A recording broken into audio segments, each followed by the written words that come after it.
So we're going to compare an arithmetic sequence like the one I've got there, u sub n equals 5 plus n minus 1 times 2.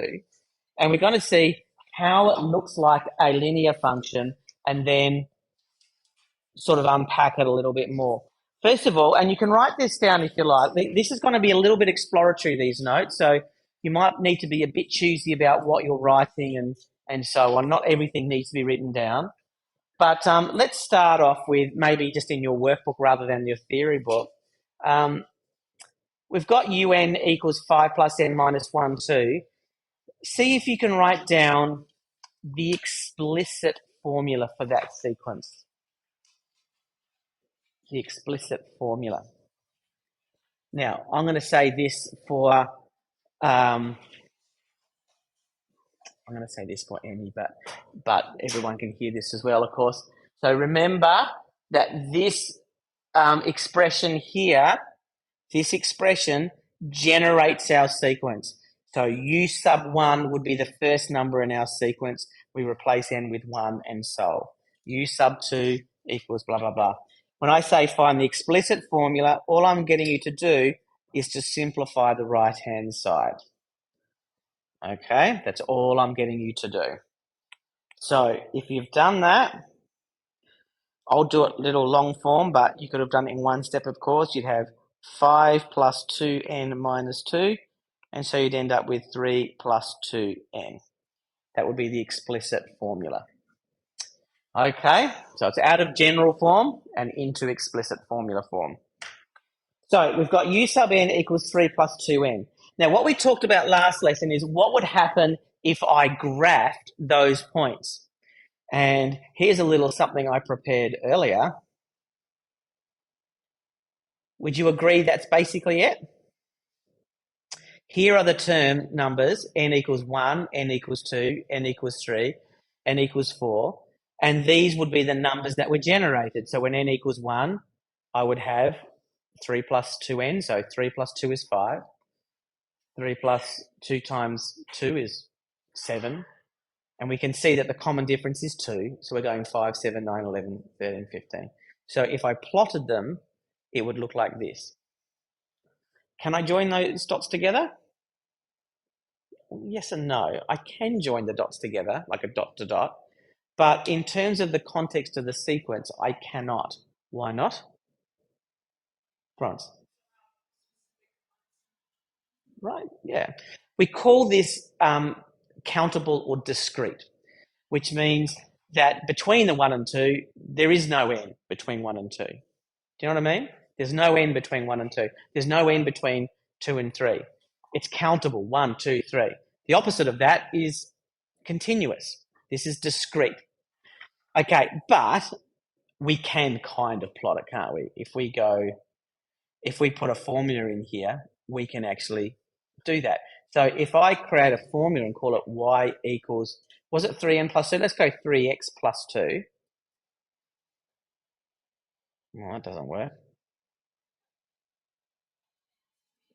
Because I stuffed up, yeah. 2x plus, what is it? Yeah, 2x plus 3, sorry. Then the dot to dots are created. Okay. What we have here is a linear function. The linear function does travel along the same pathway as the arithmetic sequence does, but it kind of fills in the dots between. It fills in the lines between. And that's because a linear function is continuous data. And we'll explore that in more depth in a second. Okay, we good so far? But there is some sort of analogy there, though. So I guess to take away from it, when x equals 1, y equals 5, that's analogous to when n equals 1, un, or u sub n, is equal to 5. That's analogous. When n equals 2, u sub n equals 7. When x equals 2, y is equal to 7. So that's analogous there. The common difference is it goes up by 2 units each time, like so. So that's analogous to what in a linear function? Starts with G. What's that? It's not the gym. Starts with G, rhymes with gradient. Yeah, gradient. Yep. So can you see that? If I change the common difference to 3, it's going to go up faster, and therefore the gradient would be steeper. It's like the gradient. If I made the common difference negative, then instead of going up like this, it would go down like that, just like a negative gradient also goes down. So the bigger the number is, the steeper it is, but whether it's positive or negative determines whether it's going left to right up or left to right down. Is that okay so far? What about this 3 here? Good on you, Maddie. It is the y-intercept. In the arithmetic sequence, doesn't really have a place, does it? There's no real analogy to the number 3. What we have is, in the general term, we have the first term being 5, and we've got n minus 1 times the common difference. But the 5 disappears in the linear function in a way. It disappears. Okay, there's no real analogy there. So the analogous linear function is y equals 2x plus 3, but we've got a little bit of differences going on here. So we've got y equals 2x plus 3,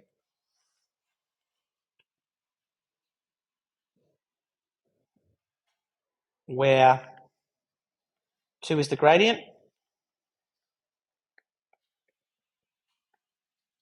And if you want to, we could just color code that and say it was the common difference.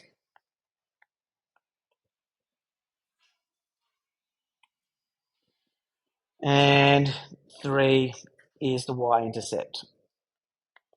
We're going to explore these in a bit more detail later, but quickly though, because this should be stuff that you're familiar with already. Okay, and we can't put any sort of arrow there for 3 because it doesn't really exist. It exists in the explicit formula, it does not exist in the general form, and so 3 is kind of meaningless, isn't it, in the arithmetic sequence? Okay, so they are the same. However, there are critical differences, and we're going to have a look at one now.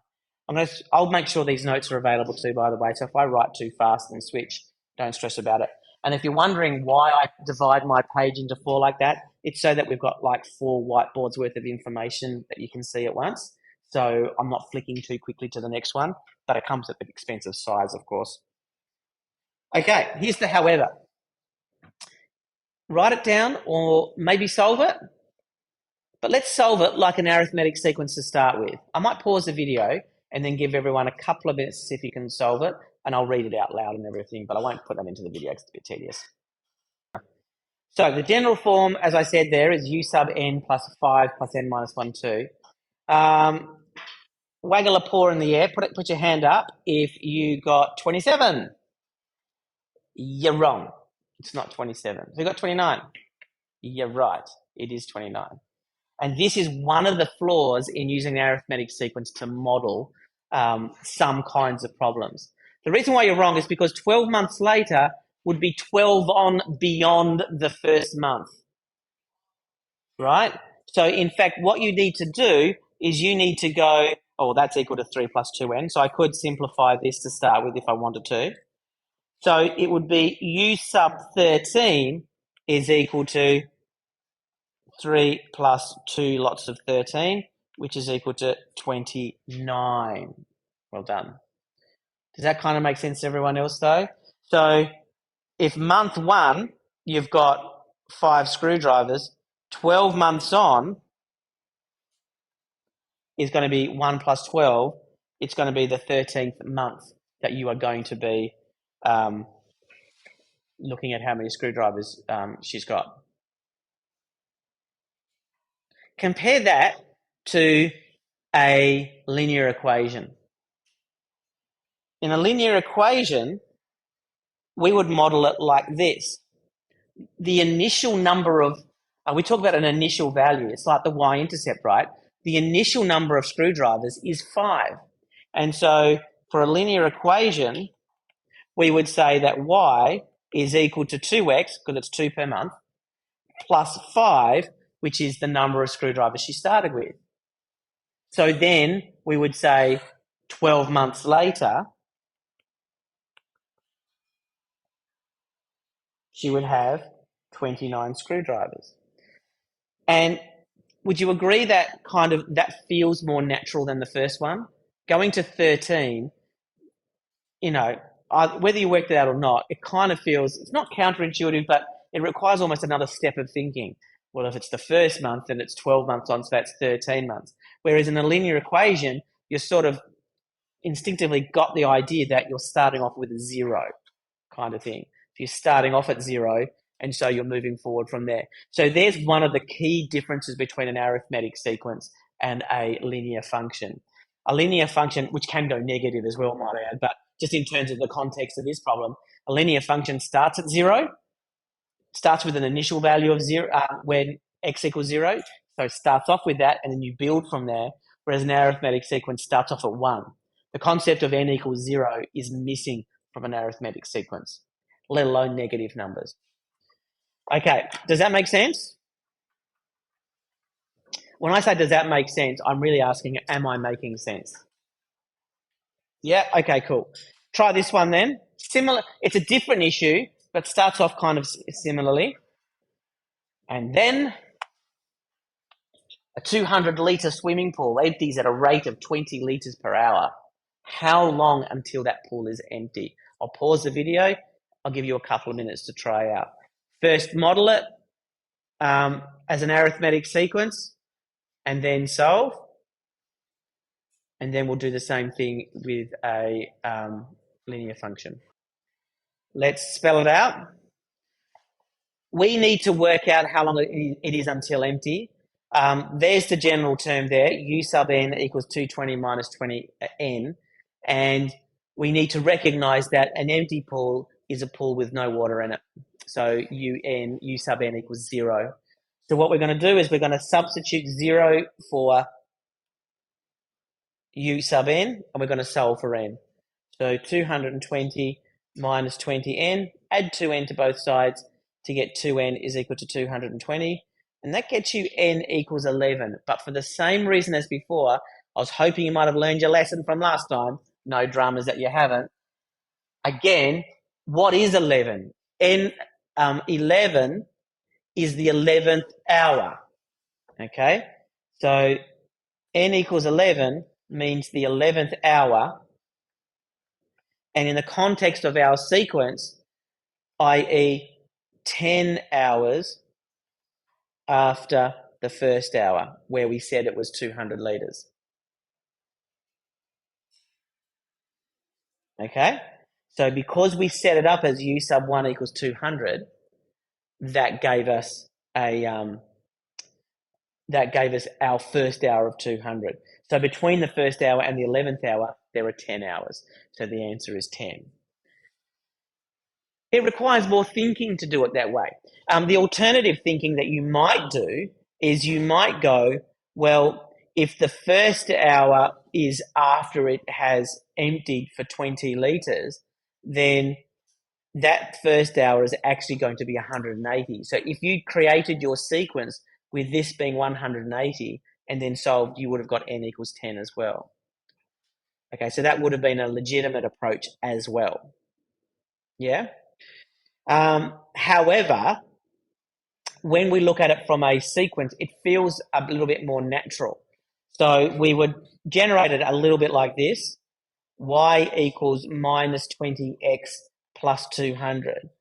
So again, we have this concept built into a linear function that the value that we're given in the problem, the initial value, just basically means nothing has happened yet. So setting x equal to 0 and therefore setting this equal to 200 makes sense. And then if we solve this by saying, well, what happens when y is 0? That means there is no petrol, there's no water in the pool anymore. We get 0 equals minus 20x plus 200. I then add 20x to both sides to get 20x is equal to 200. And then I've got x equals 10. It feels a little bit more straightforward. Okay? The reason why is because the problem is set up that way. It's set up with an initial value, whereas the arithmetic sequence kind of muddies the waters as to what initial means. It doesn't make it bad. It just means it's not always fit for purpose. Just to answer this question, so same problem. I'll give you a couple of minutes to answer this. When does the pool, using your arithmetic sequence, When does the pool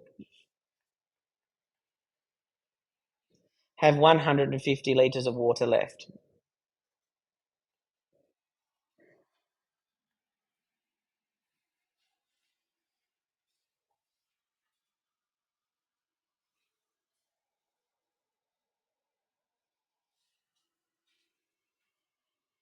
Pause the video. A little bit of a... But Maddie, can you tell me, what did you do with the 150? Where did you put it? So you replace UN? What do you think, people? Has she done the right thing to start with? Yeah, you have. Well done. Okay, so we can solve it from there. So I subtract 220 from both sides and I'd get negative 70 equals negative 20n. And then divide both sides by negative 20 and I'd get n is equal to 3.5. Okay, now there's more to go yet, but how do people go getting 3.5? Yeah, there's probably a typo in there somewhere. Yeah, I can have a look at it a little bit later,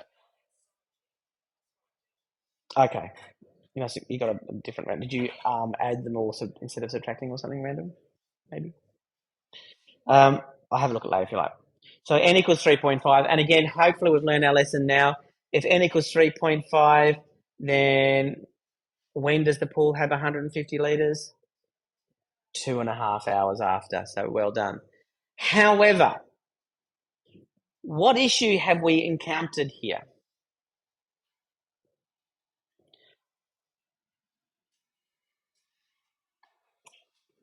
N equals 3.5 is correct. Let's do it as a linear equation. Izzy? Thank you. Yeah, you can't have half a term. We just said that, didn't we, before? That if I go here, we can't talk about there being a term in the middle here. It's either 3 or it's 4. To be perfectly honest, the correct answer for an arithmetic sequence, but not a correct answer for life, is somewhere between the 3rd and the 4th hour. In other words, when n equals 3, not enough water has left. When n equals 4, too much water has left. So between the 3rd and the 4th hour, or 2nd and 3rd, sorry, when you take away 1, but between n equals 3 and n equals 4 would be kind of in inverted commas for the video, the 3rd, and it would be the correct answer for a sequence. But that doesn't make sense because time is not discrete, right? Time is not countable like that. It's not like 3rd hour, you blink into existence and then you blink out of existence. Sometimes I feel like I wish that did happen, and then in the 4th hour, you blink into existence and blink out of existence and you keep doing that every hour. That's not how it works, right? It's continuous. Time, if I take any time period and cut it in 2, that's also a legitimate time period. And cut that in 2, that's still a legitimate time period. And we can do that infinitely because it's continuous. So when we model it as an equation, y is equal to 20x plus 200. Subtract 200 from both sides. No, sorry, I better substitute in first. 150 is what we're looking for, and it's a minus. Minus 20x plus 200. Subtract 200 from both sides to get minus 50 is equal to minus 2x. Divide both sides by 2 to get, that should be 20, sorry, my bad. Subtract both sides, divide both sides by negative 20 to get 2.5. So not only does that give us sort of like the better context in that it's 2.5 hours from the start, but also we can look at it and contextually, this is like almost like a theory of knowledge sort of idea, really, that, it's the same information. It's the same information, but the context is really important. Context is king in this regard. In that here, it's the same information, except we need to take a one away from that, but the same information. But in the context of an arithmetic sequence, this actually doesn't make sense. So is it valid or not? It's a good top question. Here, x equals 2.5. Is that valid? I think it is because it's a continuous function. So when we look at our graph, we can go, I know this is not the right function for it, but we can go, actually, this makes sense. I can put a y-axis on, I can put a grid on, I can zoom this out a bit, and it makes sense to be talking about 2.5 hours on. I can go up to my graph and go across here and get a legit value. And it makes sense because the data is continuous. Does that make sense? So, in a way, what we are doing in general is we are looking at a problem and we are asking ourselves contextually what makes the most sense. Should it be an arithmetic sequence kind of problem and we should do it like that? Or is it a linear function problem and should we do it like that? We will do some more work on that in subsequent lessons. What I'm going to do now, I've got about 20 minutes left in the lesson, is I'm going to blaze through some properties of linear functions because what we're going to focus on for the next couple of lessons is just that. Now, this is stuff that should be very familiar to you coming through from whatever school you've come through. You should have done linear functions by the time it gets to grade 11. There may be bits and pieces you haven't seen, so I'm going to blaze through it. You just need to tell me to stop if I'm going too fast. The first thing we're going to do is look at properties of linear functions. And this is stuff that you can write down if you so wish. Okay, all linear functions. Oh, yep, no, this is true. All linear functions, except for one, I suppose, has a gradient. No, not even one. All linear functions have a gradient. Not all linear equations have a gradient, but all linear functions have a gradient.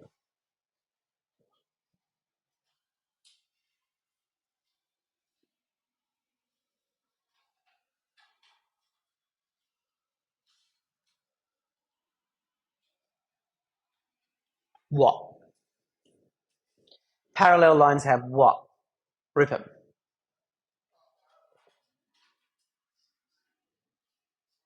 Yeah. You know what, Rupert? I'm just making sure you're awake.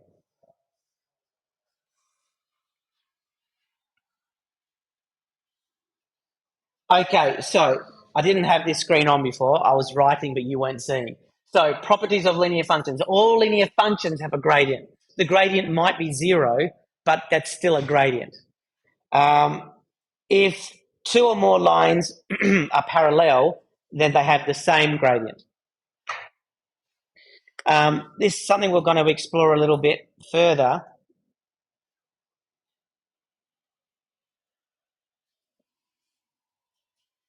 Perpendicular lines. What does perpendicular mean, Miles?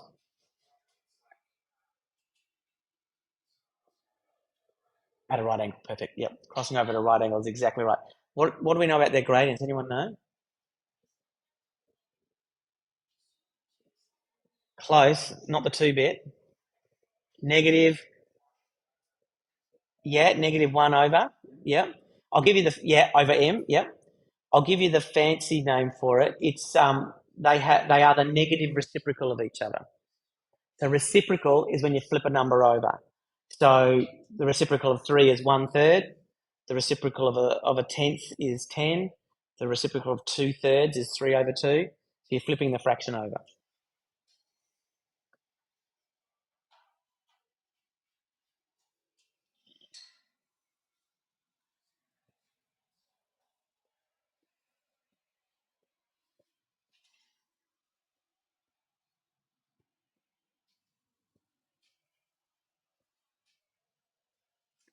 There we go. Have gradients that are negative reciprocals. So if the gradient of one is -2, the other one is a half. Okay, are negative reciprocals. And they also have an x-intercept as well. I meant to put this onto the one slide, but I'll go down here. And I'm just going to, usually, not always, but usually.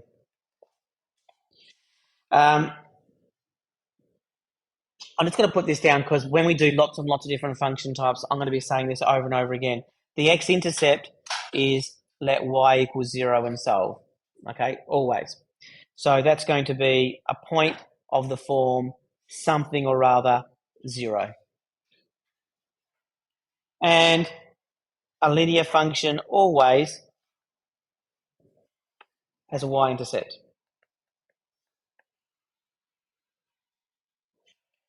Okay, and a y-intercept is where an x equals 0.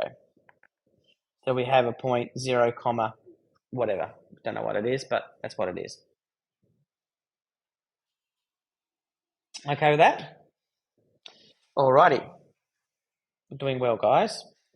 Now, this is where you may not have seen all of these forms. So there are 3 forms that we may encounter a linear function. Okay, or the equation, I suppose. Only one of them I would call a function form. But anyway, this is the one that you're probably most used to, which is y is equal to mx plus c. I'll call this the usual form, but it's actually got an official name. It's called the gradient intercept form. So in a test or the exam in 2 years' time, if it says write this in gradient intercept form, that's what it means, y equals mx plus c. Now again, because this should be reasonably revisioning what we're doing now, you know that's the gradient, right? We actually talked about it before as well, and we know that's the y-intercept. And that's why it's called gradient intercept form, because this form explicitly has the gradient mentioned here, and it has the y coordinate of the y-intercept here. Okay, 2 more forms. Y minus y1 is equal to m outside of x minus x1. And this is called point gradient form.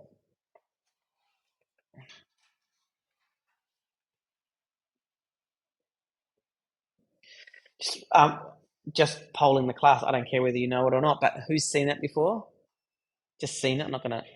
Okay, so I'm going to briefly explain where this form comes from, and then I'll leave it at that. If you want more explanation, I'll do it for you individually. But generally speaking, I think you guys would know this formula, right? That's the gradient formula. This basically says a difference in y over a difference in x. That's rise, that's run. So rise over run gives me the gradient. The rise, how far it's going up or down, how far it's going across, rise over run, and these give it to me. If I multiply both sides by x2 minus x1, I'll just put them in brackets here, I suppose, and I'll put that in bracket as well. These would cancel out here, and I would have, on the right-hand side, I'd have y2 minus y1. So I'm going to put it over here.